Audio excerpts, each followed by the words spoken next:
अस्सलाम वालेकुम नाजरीन, मैं हूं अमरीन बलोच और आप देख रहे हैं सूर्या न्यूज़ HD। आइए नज़र डालते हैं आज की अहम खबरों पर। ताल्लुके मीरपुर साकरू रिपोर्टर फैज मोहम्मद थे। घारू चाचा मुजफ्फर भट्टी का और कामरेड हमीसू जोखियों ने न्याजी कॉलोनी में पानी न होने की शिकायत की। टाउन कमेटी घारू के चेयरमैन सरदार जाम एहसान जोखियों ने फौरी नोटिस देते हुए इंजीनियर को बुलाया। इंजीनियर सैयद वली मोहम्मद शाह बुखारी टीम के साथ न्याजी कॉलोनी की सर्वे की।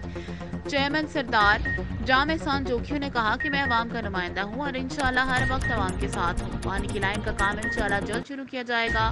चाचा मुजफ्फर भट्टी, सदर Niazi colony, comrade खमीसू Jokhio, councillor गुलजार अहमद जोखियो, सुल्तान मल्ला, शबीर पुराई, मकसूद जोखियो, बरादर जोखियो, सैनर सहाफ़ी, फैज मोहम्मद थईम और दीगर लोगों ने चेयरमैन सरदार जाम एहसान जोखियो का शुक्रिया अदा किया। आज के लिए इतना ही। मज़ीद देखते रहिए सूर्या न्यूज़ HD।